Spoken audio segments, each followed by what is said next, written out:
Nobody expected Angelina Jolie to be the one who finally said it. The View has hosted explosive confrontations before, political arguments that went viral, celebrity feuds that made headlines, moments where the hosts themselves nearly came to blows. But nothing in the show's 27-year history prepared anyone for what happened when two of the world's most famous women sat next to each other. Meghan Markle arrived expecting the usual: sympathetic questions, supportive nods, a platform to discuss her foundation work.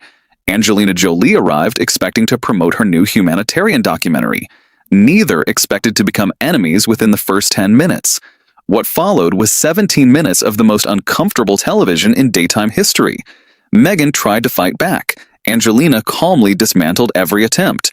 And when Meghan finally stormed off stage, Angelina said 3 words that would be replayed 50 million times by the end of the week. Before we dive into this explosive confrontation, make sure you hit subscribe and smash that like button.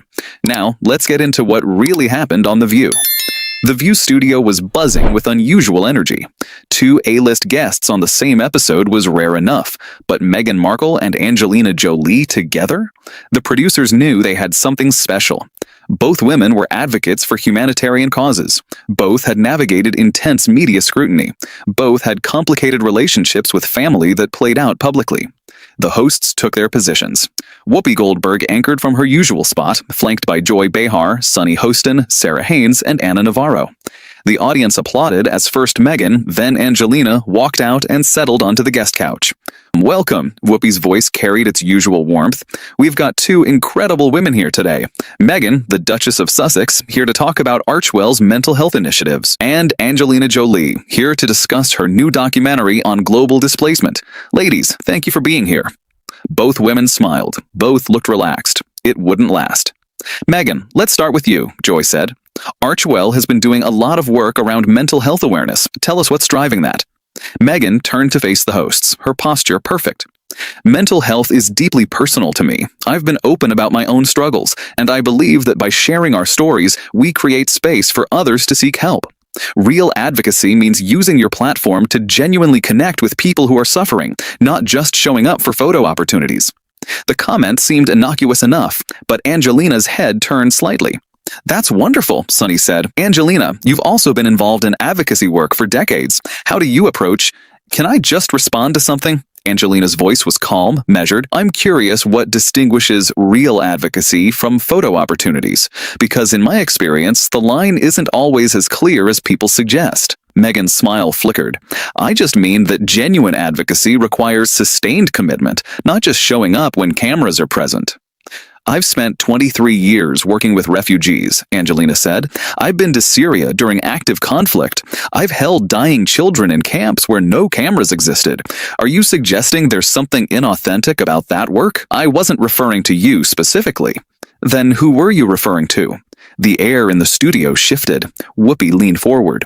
"Ladies, I think we're all on the same team here." "I'm just asking a clarifying question," Angelina said, her eyes not leaving Meghan's face. "Because photo opportunities is a phrase that gets thrown around a lot, usually by people who've done less work, trying to diminish people who've done more." Meghan's composure held, but something hardened behind her eyes.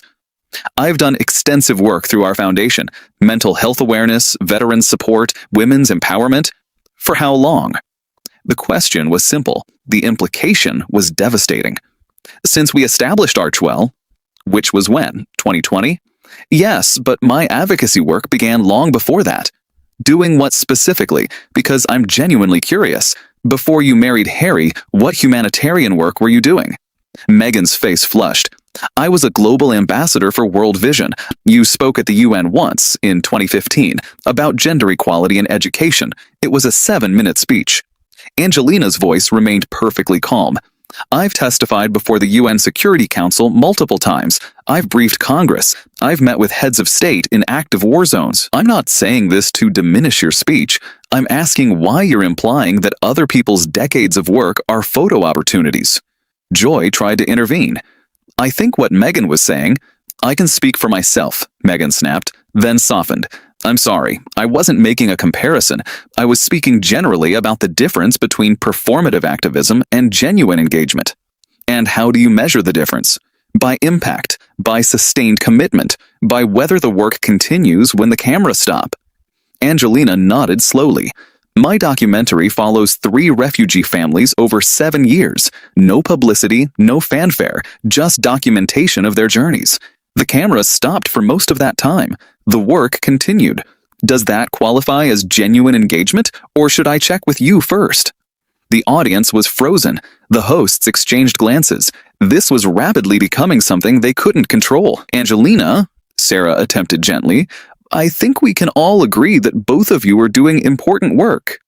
Can we? Because I didn't come here to have my 23 years of humanitarian service implied away by someone who started 3 years ago. Angelina's voice never rose, but the steel in it was unmistakable. I have enormous respect for anyone who uses their platform for good, but respect is earned through work, not through press releases about work. Meghan's hands had balled into fists on her lap. You don't know anything about what I've done. Then tell me, specifically, name one policy that changed because of Archwell. Name one refugee you've personally helped resettle. Name one concrete outcome beyond raising awareness. Meghan's hands had balled into fists on her lap. You don't know anything about what I've done. Then tell me, specifically, name one policy that changed because of Archwell. Name one refugee you've personally helped resettle. Name one concrete outcome beyond raising awareness. Meghan opened her mouth, closed it. Awareness matters, she finally said. Changing the conversation matters. Changing the conversation is what people say when they haven't changed anything else. Angelina turned to face the hosts. I'm sorry, this isn't the discussion I came here to have, but I've spent too many years in too many places watching people actually die to listen to lectures about real advocacy from someone who's primarily advocated for herself. The audience made a collective sound, something between a gasp and a murmur of recognition. Whoopi's face showed genuine distress. Let's take a commercial break. No, Meghan's voice was sharp. I'm not going to let that stand. You don't know what I've been through. You don't know what I've sacrificed. Sacrificed for what? For who? Name them. For my family, for my sanity, for my... Those are sacrifices for yourself. I'm asking what you've sacrificed for others. There's a difference. Anna Navarro, who had been unusually quiet, finally spoke.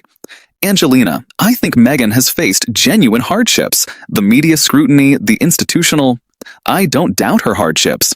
I'm questioning her positioning as an authority on authentic advocacy when her primary advocacy has been for herself and her husband. That's not criticism, it's observation. Meghan stood up abruptly, then sat back down. The false start betrayed her agitation. This is exactly what happens. Every time I try to do something positive, someone tears it down. First the tabloids, now you. I'm not the tabloids, I'm sitting right here, asking you direct questions, which you're not answering. The tabloids print rumors and speculation. I'm asking about verifiable facts. Those are different things. You're attacking me. I'm questioning you. If you can't tell the difference, that says something about how often you've been genuinely questioned. Meghan's face had gone red. I don't have to sit here and be interrogated. No, you don't. You can leave whenever you want. But if you do, you're proving exactly what I'm suggesting, that when faced with actual scrutiny instead of sympathetic platforms, you retreat. That's not fair. What's not fair? I've answered hard questions for 23 years about my relationship with my father, about my marriage, about every controversial choice I've ever made. I've sat in hostile interviews and engaged. You're in a friendly environment with hosts who want to support you, and you're calling basic questions an attack? Whoopi tried once more. Ladies, I really think we should... Let me ask you something, Angelina said, her focus entirely on Meghan. You've talked a lot about wanting to be known for your work rather than your title. What's the work, specifically? The Archwell Foundation. What has it accomplished? Concrete outcomes, not initiatives, not awareness campaigns. What's actually different in the world because of your foundation? Meghan's jaw worked. We've partnered with organizations addressing mental health access. Partnered how? Funding, on-the-ground work, or lending your name? All of those things. How much funding specifically? Where did it go? What programs exist now that didn't exist before? I don't have those numbers memorized. I have mine memorized because I did the work. I wrote the checks. I visited the programs. I know the names of the children whose education my foundation funded because I've met them, some of them annually, for over a decade. Angelina's voice softened slightly. "I'm not saying you haven't done anything good. I'm saying the gap between your rhetoric about real advocacy and your documented work is significant, and the first person to close that gap should be you, not people who question it." Meghan's eyes had filled with tears. Whether from frustration or genuine hurt, it was impossible to tell. "You have no idea what I've been through." "You're right, I don't. But I know what I've been through, and I know what the people I've worked with have been through. Children who watched their parents murdered, mothers who walked for weeks carrying dying infants, families who lost everything to wars they didn't start.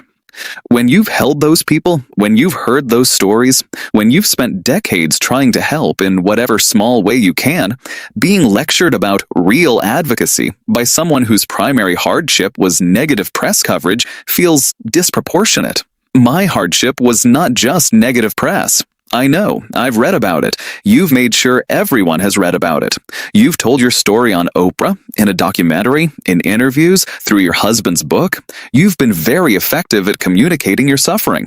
I'm asking what else you've communicated. What have you done for people whose suffering can't be monetized into Netflix deals?" The audience shifted uncomfortably. The hosts looked at each other with growing alarm. "I think," Sunny said carefully, "that both perspectives here are valid." "Are they?" Angelina turned to her.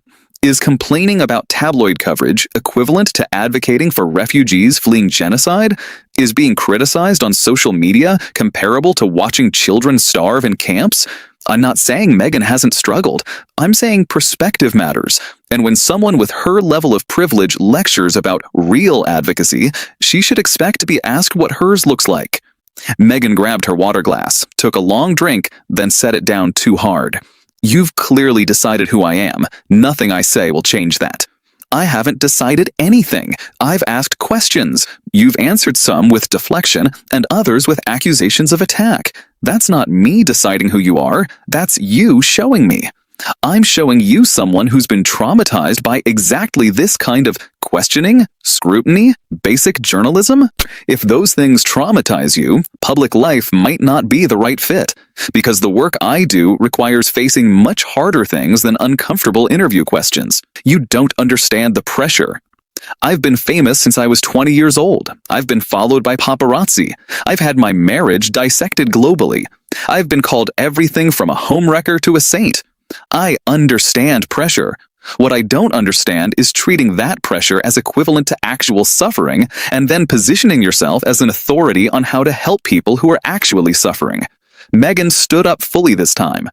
"I'm not going to sit here and be compared." "You made the comparison.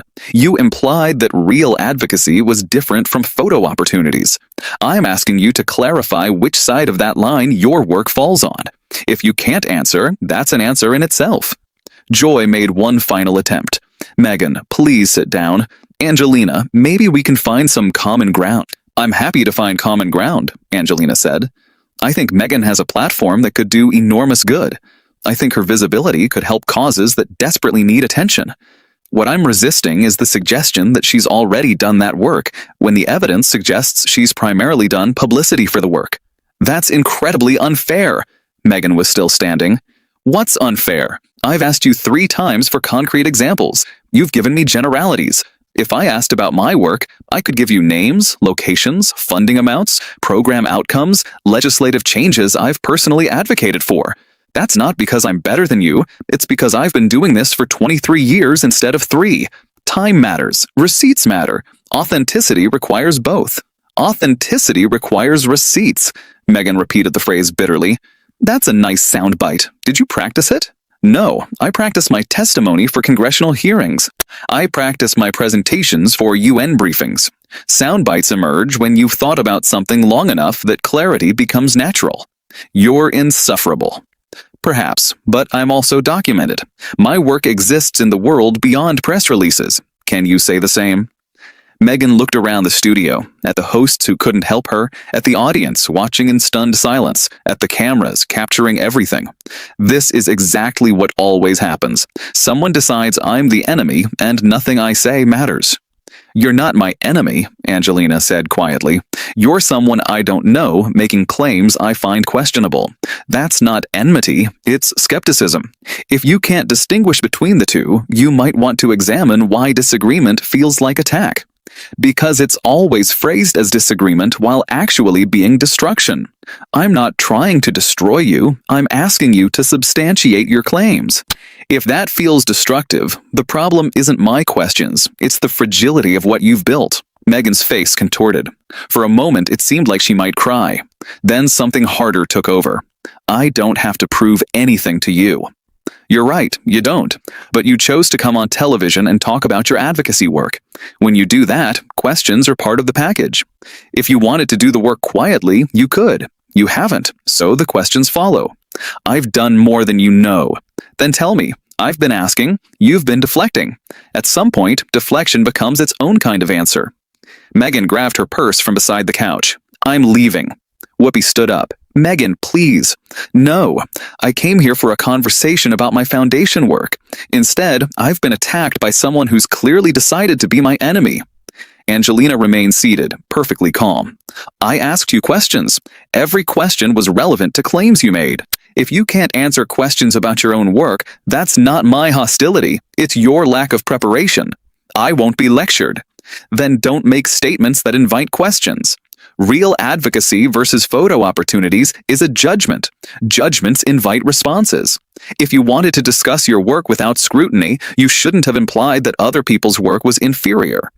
Meghan was already moving toward the exit. She stopped and turned back.